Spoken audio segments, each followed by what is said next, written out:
Hello നമസ്കാരം. Achus life സ്റ്റൈലിൻ്റെ പുതിയൊരു വീഡിയോയിലേക്ക് എല്ലാവർക്കും സ്വാഗതം.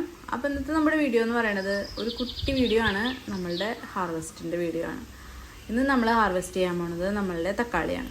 തക്കാളി എന്ന് പറയുമ്പോൾ നമുക്കറിയാം മിളകല്ല മുളക് അങ്ങനെ പറയാനാണ് പറഞ്ഞിരിക്കുന്നത്. കമൻസ് ഉണ്ടായിരുന്നു, ഞാൻ പറയുന്നത് തെറ്റാണ്, മിളകല്ല കുട്ടി മുളകാണ് എന്ന് പറഞ്ഞിട്ട്. അപ്പോൾ നമ്മളുടെ മുളക് ഹാർവെസ്റ്റും കാര്യങ്ങളൊക്കെ കാണിച്ചിട്ടുണ്ടായിരുന്നു, ഇനിയുണ്ട്, അത് പിന്നെ കാണിക്കാം. ഇത് നമ്മളുടെ ന്യൂട്രീഷൻ ഗാർഡനിലെ തക്കാളിയാണ്. സാധാരണ നമുക്കറിയാമല്ലോ, തക്കാളി ഒരിക്കൽ പോലും നേരെ ചൊവ്വേ കിട്ടിയിട്ടില്ല. ആദ്യത്തെ ഒരൊറ്റ പ്രാവശ്യം എനിക്ക് കിട്ടിയിട്ടുണ്ട്. പിന്നെ 1-2-3 കൊല്ലം ചെയ്തിട്ടും അതിങ്ങനെ പൂവിട്ട് കായ്ക്കേണ്ട ഒരു സമയം വരുമ്പോൾ അത് എന്താ പറയുക, ദ്രുതവാട്ടം എന്ന് പറഞ്ഞിട്ട് പെട്ടെന്ന് ഒരു ദിവസം അങ്ങനെ വാടി നിൽക്കുക, അങ്ങനത്തെ ഒരു സിറ്റുവേഷൻ. ഇപ്രാവശ്യം നന്നായിട്ട് ലാവിഷായിട്ട് ഉണ്ടായിട്ടുണ്ട്. അതും കണ്ട എത്ര എന്താ പറയുക, നല്ല നമ്മൾ വാങ്ങിക്കുന്ന തക്കാളിയൊക്കെ എന്താ. അതിൻ്റെ ഇടയിൽ ഞാൻ കാണിക്കാമെന്ന് വെച്ചാൽ നമ്മളുടെ ഇരുമ്പമ്പുളി മരം ഉണ്ടല്ലോ, അത് അത്യാവശ്യം നന്നായി പൂത്തുണ്ട്. പിന്നെ നമ്മളുടെ പപ്പായ, ഇത് നാടനാണ് കേട്ടോ, നമ്മുടെ മറ്റേ പപ്പായ ഒന്നല്ല, തന്നെ വീണ് മുളച്ച് ഉണ്ടായ പപ്പായ. പിന്നെ ഞാൻ പറഞ്ഞില്ലേ മുളക് പൊട്ടിച്ചുകൊണ്ടിരിക്കുകയാണ് നമ്മൾ. അപ്പോൾ ഇങ്ങനെ കുറേ പൊട്ടിച്ച് വെച്ചിട്ടല്ല, ആവശ്യത്തിന് ഒരു തലേദിവസം വന്ന് പൊട്ടിക്കുക, അങ്ങനെയാണ്. അപ്പോൾ അതുകൊണ്ടാണ് ഇങ്ങനെ ചുമന്ന് നിൽക്കുന്നത്. അതായത് നമ്മൾ ചുമന്ന് നോക്കി ഇങ്ങനെ പൊട്ടിക്കും, എന്നാലും ഇത്രയൊക്കെ ആവശ്യം ഇല്ലല്ലോ നമുക്ക്. പിന്നെ ഇത് നമ്മളുടെ മധുരാമ്പഴം, സ്വീറ്റ് അമ്പഴം. അപ്പോൾ അതും അത്യാവശ്യമായിട്ട് കായ്ച്ചിട്ടൊക്കെ ഉണ്ട്. ചെറിയ മരമാണ്, നല്ല ടേസ്റ്റുള്ളതാണ്, പിള്ളേർക്കൊക്കെ നന്നായി ഇഷ്ടപ്പെടും. ഉപ്പൊക്കെ കൂട്ടിക്കഴിഞ്ഞാൽ സൂപ്പറാണ്. പിന്നെ ഇത് നമ്മളുടെ എക്കോപോണിക്സിലെ തക്കാളി. എക്കോപോണിക്സിലെ തക്കാളി എന്ന് പറയുമ്പോൾ അതിനൊരു സ്പെഷ്യാലിറ്റി ഞാൻ കണ്ടുപിടിച്ചത്, അതിങ്ങനെ മുകളിലേക്ക് നന്നായി പോകുന്നുണ്ട് കേട്ടോ. അതിന് കയറ് കെട്ടി കൊടുത്തു കഴിഞ്ഞാൽ നന്നായി പോകുന്നുണ്ട്. കണ്ടോ, കലകലയായിട്ട് സെയിം തൈ തന്നെയാണ്, അത്യാവശ്യം നന്നായിട്ടുണ്ടായിട്ടുണ്ട്. ഒരു പ്രത്യേകത എന്ന് വെച്ചാൽ എക്കോപോണിക്സിൽ വെള്ളത്തിൽ നിന്നിട്ടുണ്ടാവണമില്ല, അതുകൊണ്ട് തന്നെ കുറച്ച് ഫ്ലഷൊക്കെ കുറച്ച് വാട്ടറിയാണ് അതിൻ്റെ അകത്ത്, നമുക്ക് കട്ട് ചെയ്യുമ്പോൾ അറിയാൻ പറ്റും. ഇത് നമ്മളുടെ പുതിനയൊക്കെ അത്യാവശ്യം നന്നായിട്ട് വരുന്നുണ്ട്. പിന്നെ ഇത് നമ്മളുടെ ഗ്രോ ബാഗിൽ വെച്ചിരിക്കുന്ന വേറെ ഒരു തക്കാളിയാണ്. ഇത് കുറച്ച് വെയിൽ കുറവുള്ള സ്ഥലമാണിത്. അപ്പോൾ അതുകൊണ്ട് പതുക്കെ സെയിം ടൈമിൽ വെച്ച കടകളൊക്കെ തന്നെയാണ്, പക്ഷേ ഇത് കുറച്ച് പതുക്കെയാണ് ഉണ്ടാവുന്നത്. പതുക്കെ ഉണ്ടായാൽ മതി. എൻ്റെ മറ്റുള്ള തക്കാളികളൊക്കെ കറി വെച്ച് കഴിഞ്ഞിട്ട് ഉണ്ടായാൽ മതി.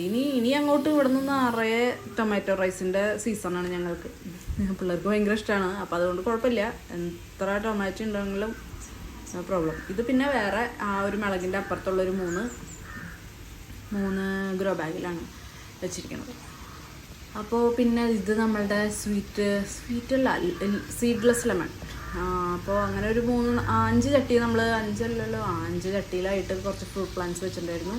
അപ്പോൾ അവരൊക്കെ നല്ല ഉഷാറായിട്ടാണ് നിൽക്കുന്നത്. പക്ഷേ കുറച്ചും കൂടെ വെള്ളമൊക്കെ ഇട്ട് കൊടുത്തു കഴിഞ്ഞാൽ കുറച്ചും കൂടെ നന്നായി ഉഷാറായി വരും എന്നെനിക്കറിയാം. അപ്പോൾ ഇവിടെയാണെങ്കിൽ നല്ല വെയിലാണ്. അപ്പോൾ കുറച്ച് ചവറും കുറച്ച് വളവും കുറച്ച് മണ്ണ് അതിൻ്റെ മുകളിലൊക്കെ വെട്ടിയിട്ട് കൊടുക്കണം എന്ന് വിചാരിച്ചിട്ട് കുറച്ച് ദിവസങ്ങളായി. പക്ഷേ ഇപ്പോൾ അടുത്തൊന്നും നടക്കുന്നു തോന്നില്ല.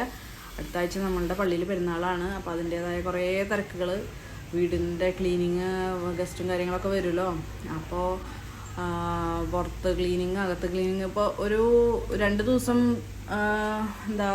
ഒന്ന് ഫ്രണ്ടിലൊക്കെ ഒന്ന് അടിച്ച് ക്ലീനാക്കി ആ മാവേലി ചോടൊക്കെ സെറ്റാക്കുമ്പോഴേക്കും വീണ്ടും ബാക്കിൽ 2 ദിവസം എന്തെങ്കിലുമൊക്കെ ചെയ്ത് വരുമ്പോഴേക്കും പിന്നെ വീണ്ടും ആകെ വീണ്ടും ഇവിടെ ചവറായി ഉണ്ടാവും. അപ്പോൾ അങ്ങനെയുള്ള പരിപാടികളാണ് നടന്നുകൊണ്ടിരിക്കുന്നത്. അപ്പോൾ ഇങ്ങനെ ഒരു ചെയിനാണ്. അപ്പോൾ അതുകൊണ്ട് ഇത്തിരി തിരക്കാണ്. ഇനി പെരുന്നാളിൻ്റെ ഈ ഒരു തിരക്കുകളും കാര്യങ്ങളൊക്കെ കഴിഞ്ഞാലാണ് ഒന്ന് സ്റ്റേബിളാവുള്ളൂ, സെറ്റിലാവുള്ളൂ. അപ്പോൾ അതിന് ശേഷമാണ് ഇവരെയൊക്കെ ഒന്ന് നോക്കാൻ പറ്റുള്ളൂ. അതുകൊണ്ട് ഇവർക്ക് എല്ലാവർക്കും മറ്റേ സ്ലറിയൊക്കെ പുളിപ്പിച്ച് ഒഴിച്ച് ഒക്കെ സെറ്റാക്കി വെച്ചിരിക്കുകയാണ്. അപ്പോൾ ഇനി ഒരു 2 ആഴ്ചക്ക് ഇനി ഇവർ തിരിഞ്ഞ് നോക്കാൻ പറ്റില്ല എന്നറിയണമുണ്ട്. നമ്മുടെ മില്ലിക്കുട്ടി വന്നിട്ടുണ്ട്. ചക്കീനെ കാണാനില്ല, എവിടെയാണാവോ ചക്കി? മില്ലി പുല്ല് തിന്ന് നടക്കുകയാണ്. പിന്നെ ഞാൻ പറഞ്ഞില്ലേ, എക്കോപോണിക്സിലെ തക്കാളിയുടെ ഒരു 2 പ്രത്യേകത എന്ന് വെച്ചിട്ടുണ്ടെങ്കിൽ എനിക്ക് തോന്നിയിട്ടുള്ളത്, ഞാൻ പറഞ്ഞു, ഇപ്പോൾ പഴുത്തിട്ട് ഇങ്ങനെ നമ്മൾ മുറിക്കുമ്പോൾ നല്ല വാട്ടറി, അതായത് നമ്മൾ വാങ്ങിക്കണ തക്കാളിയിൽ ഉണ്ടാവില്ലേ, നമ്മൾ മുറിക്കുമ്പോൾ നിറയെ ഇങ്ങനെ വെള്ളവും പോലെ ആയിരിക്കും അതിൻ്റെ പൾപ്പ്, കുറച്ച് അധികം ഉണ്ടാവും.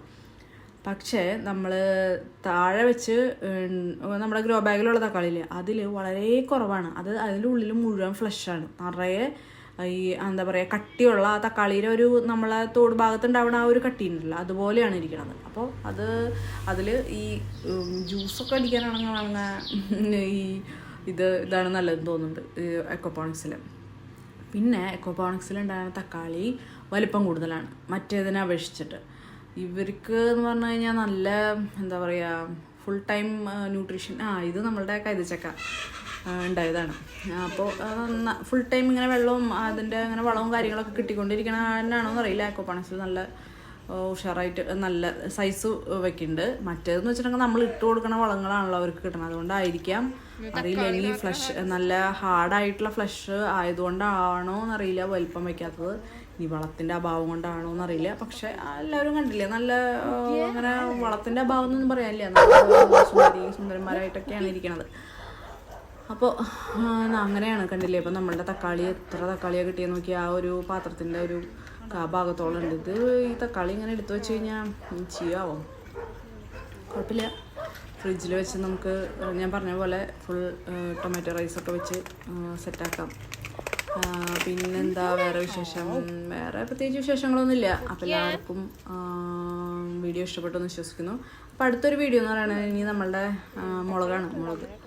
അപ്പോൾ ആ മുളക് ഇതുപോലെ ഒരു ദിവസം ഫുൾ പൊട്ടിച്ച് ഫുൾ മുട്ടയാക്കി നിർത്തണം. കാരണം അധികം നമ്മൾ പറഞ്ഞു കേട്ടിട്ടുണ്ട് മുളക് ഇങ്ങനെ ചുമന്ന് നിൽക്കാൻ പാടില്ല എന്ന്. അപ്പോൾ ഞാൻ വിചാരിച്ചു ഇതെല്ലാ മുളകുകളും ചുമന്ന് അന്ന് ഈ പറഞ്ഞ മാതിരി ക്രിസ്മസിന് വന്നപ്പോഴും ചേച്ചിക്കും അങ്ങനെയൊക്കെ കൊടുത്തു വിട്ടിട്ടുണ്ടായിരുന്നു. പക്ഷേ ഇപ്പോൾ ഞാൻ വിചാരിക്കണു എല്ലാ മുളകുകളും പൊട്ടിച്ചിട്ട് ഉണക്കി പൊടിച്ചിട്ട് നമ്മളെ മുളക് പൊടിയുടെ കൂടെ കൂട്ടിയാലോ എന്ന് ആലോചിക്കുന്നുണ്ട്. കാരണം ഇത്രയധികം മുളക് പൊട്ടിച്ച് വെച്ച് കഴിഞ്ഞാലും കുറച്ചധികം ദിവസം ഫ്രിഡ്ജിൽ ഇരുന്ന് കഴിഞ്ഞാലും ഇങ്ങനെ ഒരു അവിടെ ഇവിടെയൊക്കെ ഓരോ പുള്ളിക്കുത്ത് പോലെ ഒരു ചീച്ചലാണോ ഉണക്കലാണോ എന്തോ ഒരു പ്രശ്നം പറ്റുന്നുണ്ട്. അപ്പോൾ അധികം ദിവസം അങ്ങനെ എടുത്ത് വയ്ക്കാനും പറ്റില്ല. അപ്പോൾ അങ്ങനെ എന്തായാലും ചെയ്യണം. അപ്പോൾ ഇത്രയൊക്കെയാണ് ഇന്നത്തെ നമ്മുടെ വീഡിയോ എന്ന് പറയുന്നത്. അപ്പോൾ എല്ലാവർക്കും വീഡിയോ ഇഷ്ടപ്പെട്ടെന്ന് വിശ്വസിക്കുന്നു. അപ്പോൾ നന്ദി, നമസ്കാരം. അടുത്തൊരു വീഡിയോ കാണാം.